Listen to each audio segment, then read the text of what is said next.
Good morning, YouTube. LocsNLoad Firearm Reviews here today. Alright, guys, so today I went on Google and I typed in 5 questions by new gun owners. And so the AI service generated 5 questions that new gun owners would most likely ask. And so we're going to run through them here today. Alright, so first question is on storage. Where do you keep your gun? Is it in a gun safe that is locked? Where do you keep your ammunition? Is it stored separately? Is it also locked up? And lastly, do you keep your guns loaded? Alright, so the first question, where do you keep your guns? If you don't have a gun safe, which gun safes is probably like the most common answer most people are going to give you. And gun safes come in a variety of shapes and sizes and weights. So they don't all have to be like the huge like Liberty safes that's like a 500 pounds or something. You can get like portable gun safes or like a foot locker that you can lock up to suffice for that as a gun safe. Some place where someone cannot readily gain access to, and it's not just sticking out, you know, where anyone can just grab and use. Is it in a gun safe that is locked? Again, I think I just kind of answered that. If you don't have an actual gun safe, like one of the big heavy ones, you can get portable ones, or you can get something like a locker, or like you can even get like a Pelican case and just keep it locked. That would help. That will help as well. Do you keep your ammunition separate from your guns? I do. I have my ammunition in ammunition cans. I have my guns, you know, either in the gun case or in my little this black foot locker thing. I have that I can keep locked. So yes, I do keep them stored separately. Not that is like a huge concern. Like some people store them together, some people store it separately. I just choose to store it separately. It just helps keep everything organized. You know, my 9mm right here, my 5.56 right here, my 308 right here, and my guns are right here where they need to be. And so that's just a personal preference. But I would say, you know, try to keep, if you're going to store ammunition, keep your ammunition on the ground, because ammunition can fall and detonate. If it does fall from a certain height. I've had it happen, not in my house, but you know, at the gun range where my ammo can fell off, like just one of those wooden food tables you eat off, and one of the rounds went off. They didn't hit anybody, it just racked that the round went off. And so I would store my ammunition on the ground. Do I have my ammunition locked? Not necessarily, no. Like I said, I just have like just the standard ammunition cans, like the traditional ones everyone sees, with the little latch you can pull up and open up, like the military ammunition cans. That's how I store my ammunition. You know, it's worked for the military for years. That's good. Really, just keep the guns locked up, because it's not the ammo that's really gonna hurt. I mean, the ammo is gonna hurt if it gets in the gun. Don't get me wrong, but if they can't get to the guns, the ammunition is pretty much useless. All right. So, is my guns loaded? Now, I was thinking about this before I made the video, that there are like 2 ways to safely store your guns. Either in a gun safe where you want your gun, you're not expecting to have to readily access that gun in this like that big gun safe. Now, other safes are like the ones with like the little biometric code. You put your fingers on there and it scans your fingers and it opens up. Those, yes, I will leave. If I have one of those, I will leave my gun loaded in that, because that's the purpose of that gun, is to be something like a bump in the night, or you're sleeping, you hear like a window break, or like your door starts getting kicked in. You immediately reach over onto your nightstand, put your fingers into that little biometric scanner on that gun safe, and it opens up, and you can grab your gun. It's already loaded, and you're ready to go. So when it comes to storage, you know, break down. All right, is this gun something I'm going to need readily accessibility to? Then you might want to have it in a safe that is that has one of those biometric scanners, or you know, somewhere that is just like in a drawer or something where you can just open up and get to it, but it's not just out in the open where anybody can grab. And secondly, if this gun is not something I need readily accessibility to, like, you know, your 308 bolt gun, you don't need that for home defense, right? You should have better options than that. That you can put in the gun safe and keep locked and keep secured, so that way nobody that you don't want to get to that gun can't get to that gun. All right, so that's my spiel on the storage. All right, number 2, and it's on safety. What are the most basic safety rules for handling a firearm? Right? As a firearm instructor, and it's just honestly as someone who carries a firearm, you should know these 4 safety rules. Right? Treat every firearm as if it's loaded. I don't care if you just saw me clear the firearm, give it off the air key, clear the firearm, get off the key, clear the firearm. Once that firearm comes to you, treat that firearm as if it's loaded. Treat it as if a magic round just fell in that barrel somehow in the middle of all that searching, right? 2, keep your finger off the trigger, right?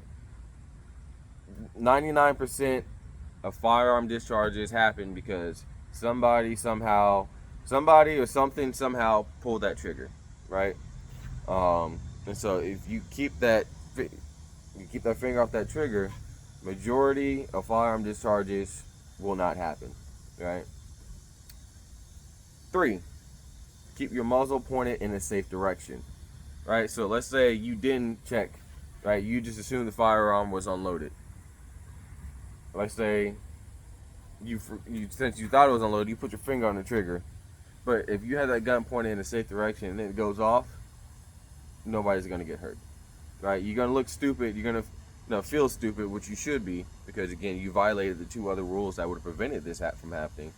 But because you followed that 3rd rule, at least it's safely discharged in an area where no one can get harmed, right? Number 4, always know what is beyond your target, right? Bullets fly very fast and they go through things, especially soft, fleshy people, very easily, right? So just because you see that guy, you shoot him, the bullet goes through him, goes through your window, goes through your neighbor's window, and hits your neighbor in the back of the head and kills him, you are still liable for your neighbor's death. Okay? So always know what is beyond your target. So those are the 4 most basic safety rules. Treat every firearm as if it's loaded, get your finger off the trigger, have your muzzle pointed in a safe direction, and always know what is beyond your target. All right, question number 3. Buying guns. First question is, what are the pros and cons to buying different guns? All right, so pros and cons of buying different guns. The pros, it gives you more options, more versatility, the ability to handle more situations and different situations, right? And then also, kind of redundancy. If one gun goes down, you have another gun. So that's kind of the pros. I'm not going to go through a whole list. I'm going to keep it short. But that's what some of the pros of having different guns. Options and the variety and the ability just to do different things in different situations. All right. Cons. That you can't have too many guns. Like, let's say I have 50 guns. Yes, it looks nice in my house, but for some reason, if I had to evacuate my house, like bug out, right, or something like that, you can't take all 50 guns.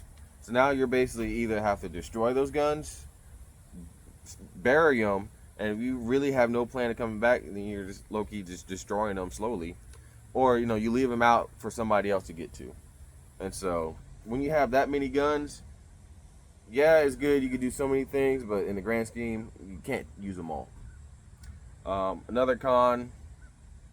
Another con of having different guns. It doesn't really do you much good if you don't really have a gun that you're really you're just true to, like you're really proficient with. If you just have a bunch of guns, pew pew here, pew pew there, and you never really get like proficient with a certain firearm because you have so many, you're just going back and forth. It doesn't really do you much good as a shooter, too. Another con. They can be expensive, right? Good guns aren't cheap. I'll put it like that. Good guns are not cheap. If you're gonna have like 50 high points, then I mean, do you? It's America, but I wouldn't.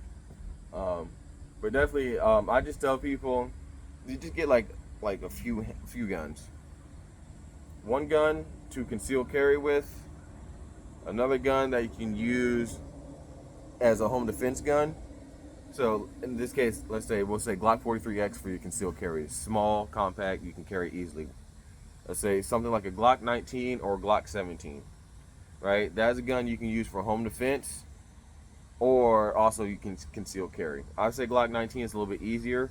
With 15 plus 1, you can definitely defend your house with, and you can also conceal carry a Glock 19. So it's basically like a versatility gun. I would say first gun should be like a Glock 19, something you can defend your house with, and conceal carry, because it's your first gun and it's honestly probably gonna be your only gun as for right now. So you need that gun to serve both purposes. Then after that, you know, you get you a. Actually, I would say get that Glock, and I would say get you like an AR-15.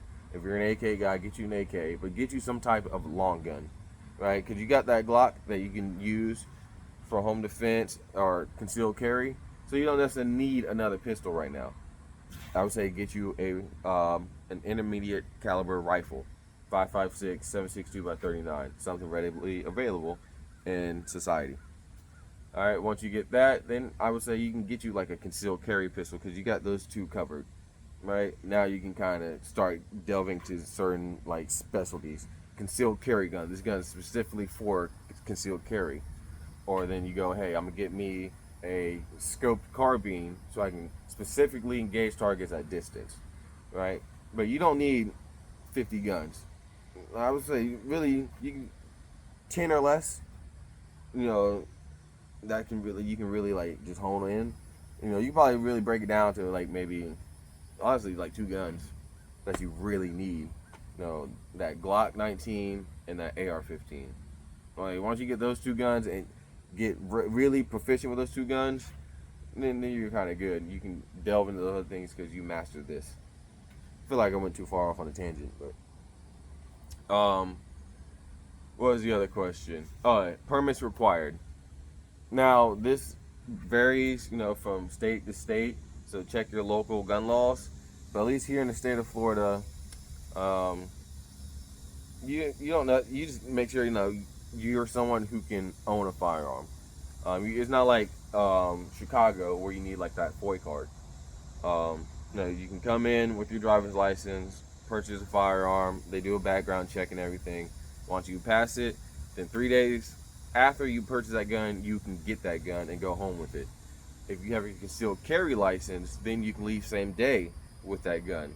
So that's why I still tell people, even though we have a constitutional carry or a permitless carry, permitless carry, you still want to get that permit because it still benefits you in a variety of arenas. One is out-of-state travel as well. So as far as that, look at your local state laws and then see if they require you to get some type of permit. Or if you're like, oh, I want to have an SBR, then, you know, you're going to have to find, either you're going to have to find or become, you know, an FFL, then get your, I think it's your class 3 license, and then all that other paperwork and stuff to go through that. So, again, check your local state laws. This is honestly a better question for your local FFL. So if you have a gun store that you're really familiar with, or one in the area that's kind of just a lot of people trying to go to because, you know, that's just a big gun store, I would ask them those questions just to get a better understanding. All right, getting down. Question number 4. Concealed carry. This question is, what should I wear to help best conceal my gun? Now again, you're gonna have to look at yourself and your body type, and, you know, and your lifestyle, what you have to wear and everything, and to make a better assumption. But as you can see me, I just got jeans, got one of these fishing shirts in Florida, and a wife beater, and I can still conceal carry very easily. Like, you don't see anything printing like that. And so I would say, honestly, anything kind of baggy that isn't so tight to the body will work well. Like a button-down flannel shirt, those work really well. Hoodies, jackets, again, like those type of, just anything kind of baggy that's not so form-fitting to the body is always going to be your best option when it comes to concealed carry. If you're really, like, if you're brand new, just kind of wear baggy shirts until you start to feel comfortable, and then, you know, you can kind of break it down. Like, you can see, like, even in a wife beater, like, you really can't, like, I've walked around in stores and everything just like that in a wife beater only, in like gym shorts, like nobody knows I'm carrying, because again, most people aren't looking really down there to check. They're kind of looking at your face, and then two, 9 times out of 10, the only person who knows you're carrying is you. So if you're gonna be acting like you're carrying a gun, then people are gonna be like, I think he's carrying a gun. But if you walk, if you walk around like a normal person, you just handle your business and you just conversate. Yeah, most people, it's gonna be the last thing in people's minds to look down. Like, let me see his waistline. Does he got a gun? Like, no. And if you're wearing a baggy shirt, even if they do look down, they're still not gonna see. So that's what I say for when it comes to what should I wear. There's usually something baggy works. So, on to the last one.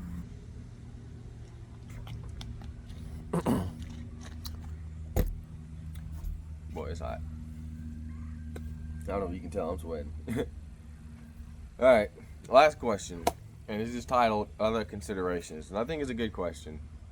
It says, who else lives with you in the house and has access to those firearms?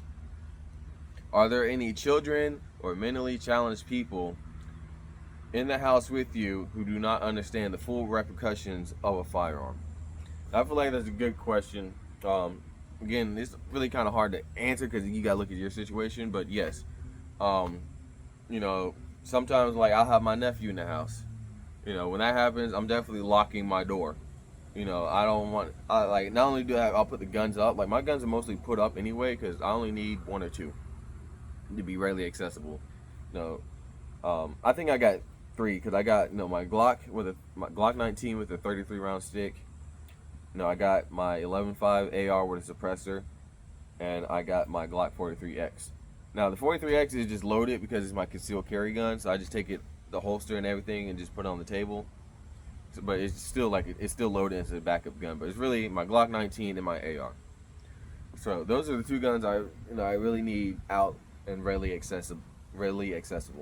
Well, my other guns, like they're put up, they're hidden, locked up, concealed. The ammunition is separate from the guns.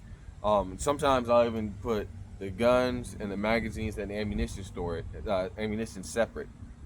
One is good organization, just because I know all my mags are here, all my ammo's here, my guns are here, and so I don't have things like my mag. I got a mag here, I got a mag here, I got some ammo here, and I got a gun barrel here, right? So it's just good organization, and then I know that most of my guns are unloaded, so if they can't get, they have to get like 1 of the 2. Like they actually have to get both to make it work. They have to get the gun and the ammunition. So if I really separate or make it hard for them to get the guns, then they can't use the ammunition because there's nothing to shoot it with. Or if I make it hard for them to get the ammunition, then all right, cool, you got this gun. What are you gonna do with it? There's no magazine. There's no bullets. Right? It's just a piece of metal at that point. So that's how I kind of do it. Now, and I also lock my door.